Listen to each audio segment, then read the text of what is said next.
To the stage as well with me. We're going to do a bit of a back and forth about the nuts and bolts and the dirty side of how to set up a study and what we've learned with our experiences about all the different departments and agencies you have to engage with before you can really hit go and get that first patient recruited. So welcome, Susan. Sounds good. We do a next slide, please, Chris Whitty. So I guess this is kind of what you were leading on to earlier on. You're talking about all the people doing all the work for it. This is the nuts and bolts, isn't it? And I freely and openly accept that I don't know the absolute nuances of this because it's not me that does everything with this. And I very, very heavily rely on my R&D and my trials unit and particularly my statisticians. So if all of you in the room, thank you very much. So the way this is going to work is we're going to try and not horrify you with all the steps because there are a lot of steps. And we're going to try and sell it to you as they won't all happen at once. They might happen in groups. You might have already done this because you've got a brilliant idea, you've designed and developed your protocol, you might have even published your protocol, so you might have already got ethics. So there's all sorts of little bits happening at the same time. So we're going to try and talk you through bits. That's right. So you've got the funding, you've won your award, you're static, you want to hit go and recruit the first patient the very next day, but it's not quite so simple as that. There's a whole process we have to go through to get all the approvals done beforehand, and you can't often start a lot of these before you get the funding in place really.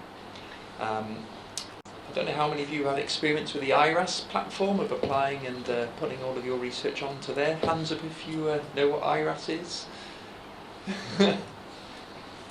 Okay, yeah.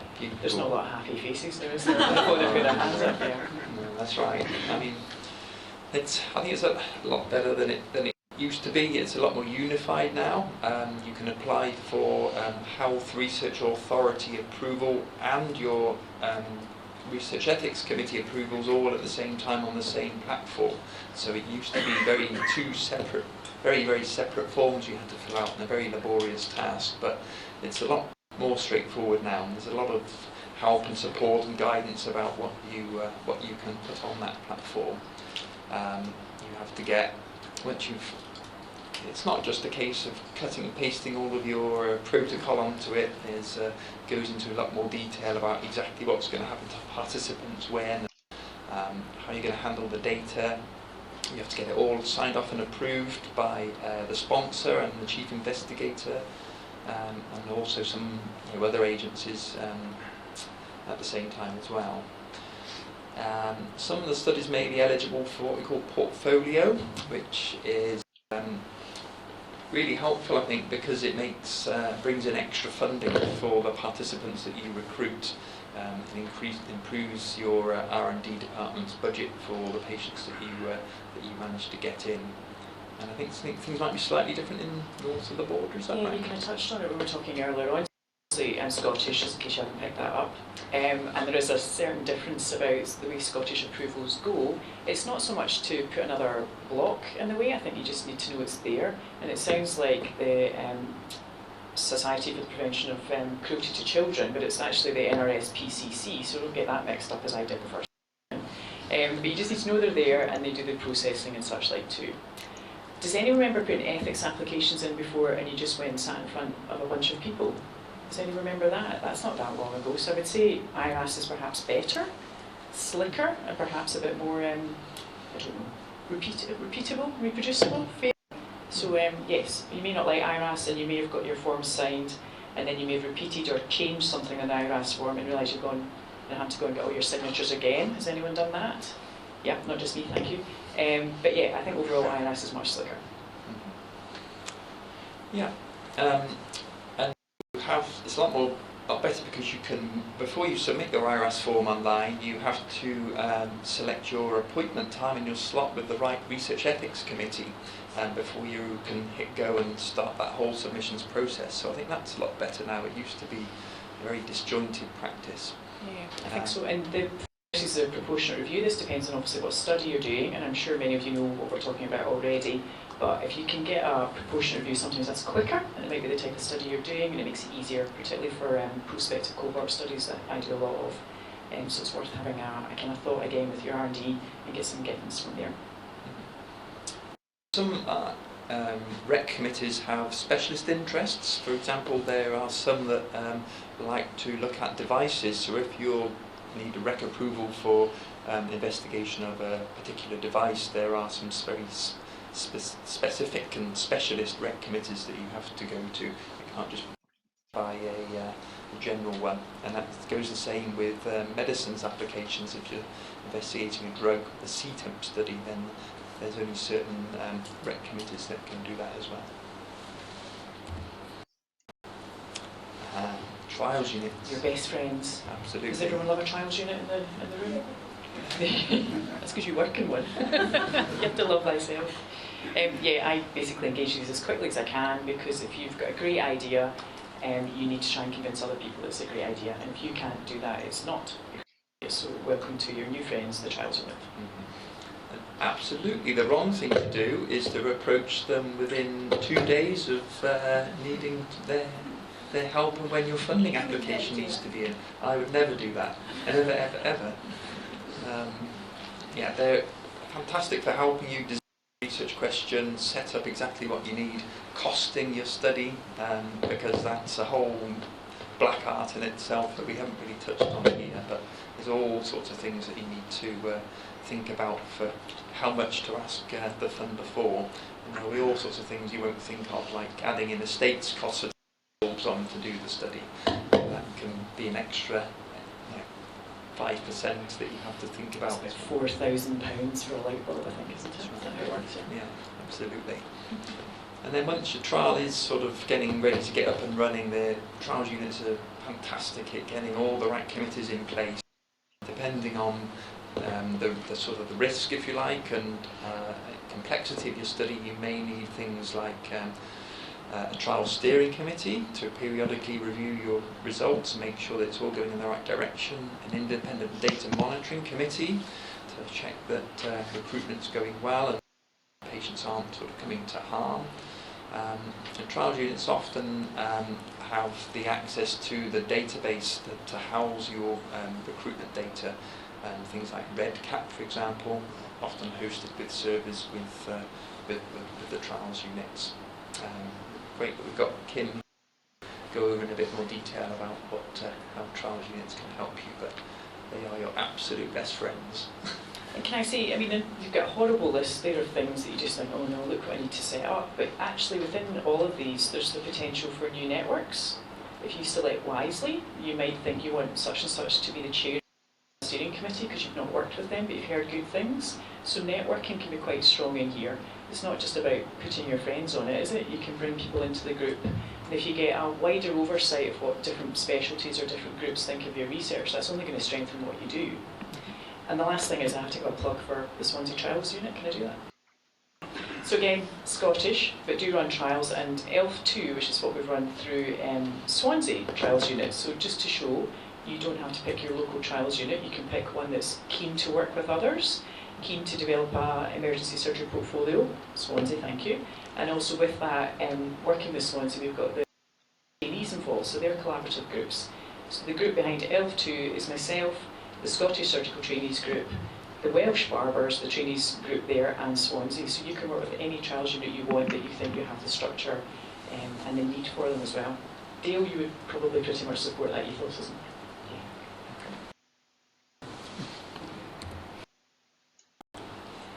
And PPI, absolutely crucial, and great that Julie's here to talk about that in a bit more detail too.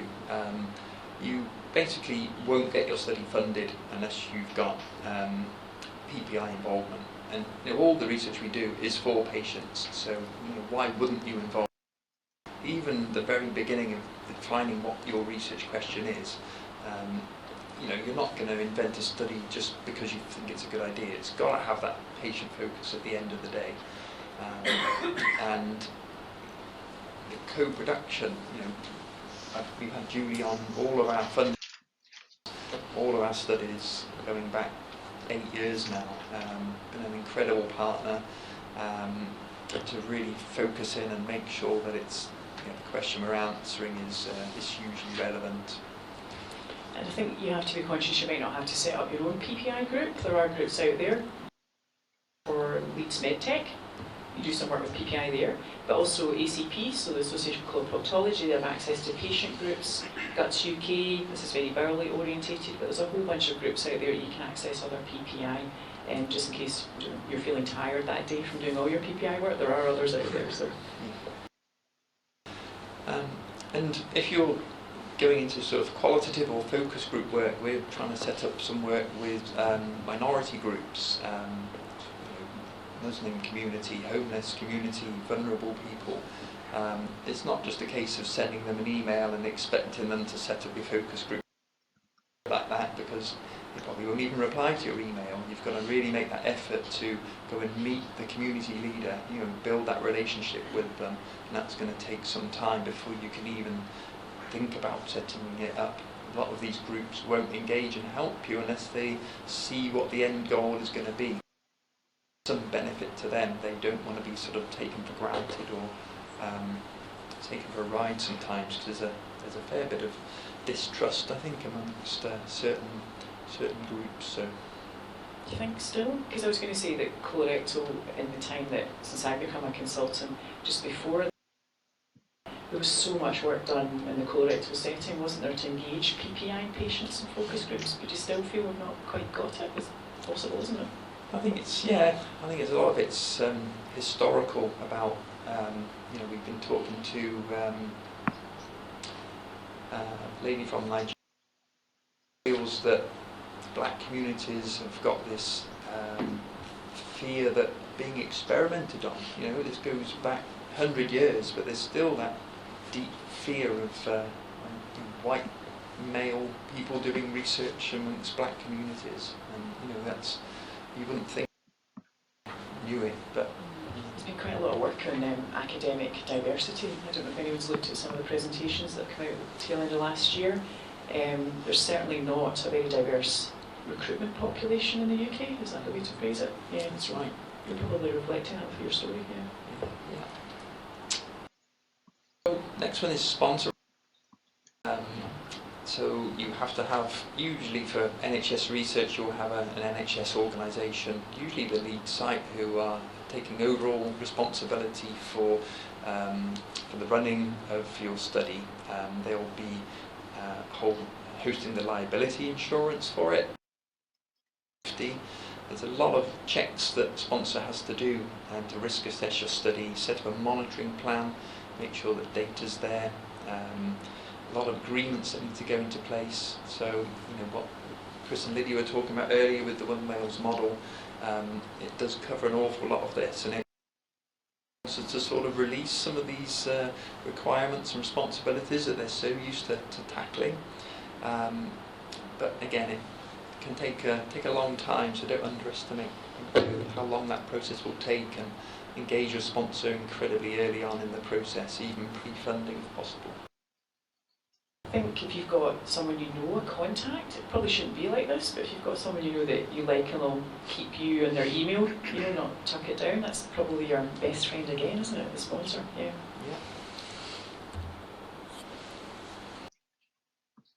GDPR, so 5-10 years ago it was fine just to write in your protocol that you will comply with the Data Protection Act, and that was it. You didn't really need to do anything else. But the world is a very, very different place now. You have to go into incredible amounts of detail if you want to identifiable information between organisations. We do a lot of work with Swansea University, Swansea Trials Unit. We cannot have any identifiable information being stored on those sites, so you have to map out really clearly at what points your data is going to be anonymised. And it's huge. It has to be complied with. Your organisations risk losing 10% of their annual profits as a fine if they don't comply with DPIA requirements and GDPR. So you have to get it right. And again, don't underestimate how long that. Well, so we've all changed our emails in Scotland, and we've obviously done that smart thing of not changing them all at the same time, so you know where this is going, don't you? Do you have a national email? Are you like NHS.Wales? Is that how it works? Right. Anyone got any different email? academic .uk So one. that's okay to exchange information with. No. So that's, I guess that's exactly similar to Scotland. So you've got your university emails, you've got still some of us on nhs.net that should be going.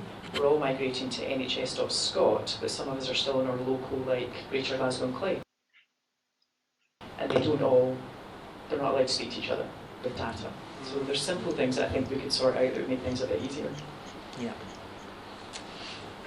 So when you're setting it's going to be, whether it's a single site study, which will probably take you quite a while to recruit if you need an awful lot of patients, but to recruit at scale, you have to engage with other sites. You have to have a multi-site approach, and you have to work out who's going to be a site leader at all. Very useful thing that Drew is involved with as one of our surgical trainees is the associate PI schemes. So it teaches trainees how to become a PI with that sort of level of support above if necessary. Arrange your SIV visits. We're setting up one study where we've had to have a refresher SIV because it's the first one because it's taken so long to set up that you have to sort of keep all the sites in the loop about remind when what we have to do. Blood-based sample study, you have to think very carefully about laboratory. A setup fee to help with all the admin and all the behind-the-scenes work that they have to do. A lot of it comes in with GDPR as well about how your samples are labelled, what you need them in, what format, how they're going to be frozen.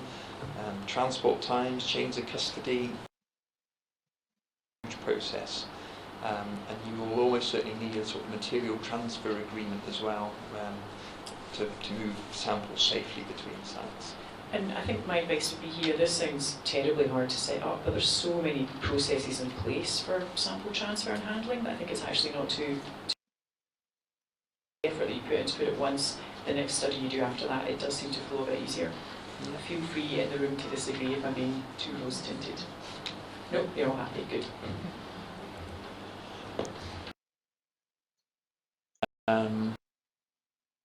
MHRA, may need to involve them if you're doing a medicine type study with a CTIM. You absolutely have to inform MHRA before you can run with that. And also medical device trials as well. The company who's testing the medical device HRA for performance evaluation studies, and you may or may not need to report the results back to them as well. And funders, I read at the beginning and then you forget halfway through what the funder actually wants. So funders love advertising, they love feedback, they love to know what's going on with the study, and I think sometimes you get so embroiled in your work you forget to tell the funder how it's going. And they're not always looking for good things, they probably just want honesty, I think. So keep them engaged and always offer them because they might give you more money in the future. And also media publicity, NIHR has a dissemination programme, it's all out there now. It's almost as if you now need a comms team for every study, I think. Yeah, right. Twitter feed certainly. Yeah, absolutely, yeah. I mean, we've been very well supported by Cancer Research Wales over the years. Here today to represent that organisation, but you're absolutely reliant, aren't you, on charitable funding and public engagement and public support. So it's crucial that the studies you support get that public limelight to encourage the donations to keep coming in. Skip over that one maybe. To have your study registered on a trials registry, a public-facing registry. And it's really, really important to, once you finish the study and got the results, that you update it. A lot of these sites just lay dormant, saying still recruiting when it may have finished 5 years ago. This is the diagram. Imagine we put that up first, you'd all have walked out.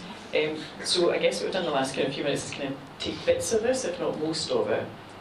But again, I think all I would do is say, you do a lot of these things as you go along. Maybe don't look at the end product and be overwhelmed, but they're all there in bits, and there's lots of people out there to help you. Particularly. So. available on the MIHR website, and you can click on each little section of it and it will highlight it and expand it to go into more detail about what you need to do. But yeah, it looks like the map of the London Underground, doesn't it? So, our final slide. Some of our insights and experiences with running studies. Some of the things you can do all in parallel. It's not like a sequential thing. You have to complete one thing before you can start another. You have to be a little bit savvy and think carefully about which bits you can do at different times, I think. But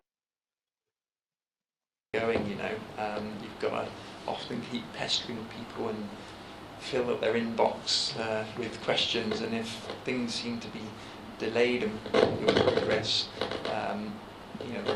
the units you're engaging with, and it's not just your study.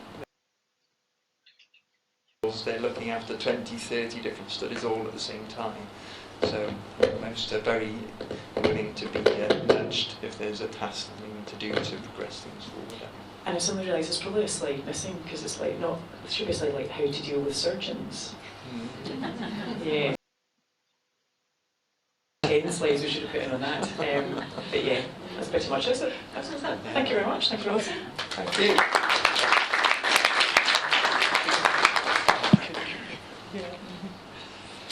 So happy to take any questions, or we'd really be good to hear from you in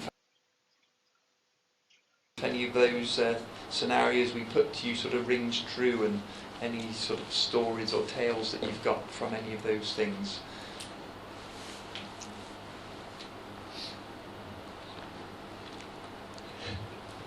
All in absolute agreement. That's right. Do you have any tips for us? Let's flip it back. So you've got two surgeons standing in front of you. What would you wish that we did better in a non-personal, attacking way that would make your life easier?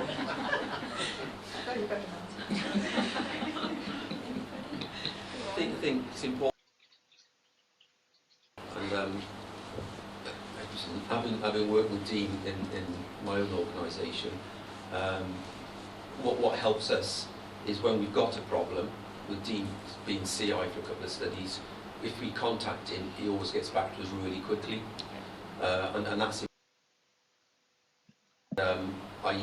you get a sense that if the R&D team advise something of Dean, particularly when he's making an amendment, or when we've got to put in a substantial or non-substantial amendment, I would advise that everybody listens to the R&D team.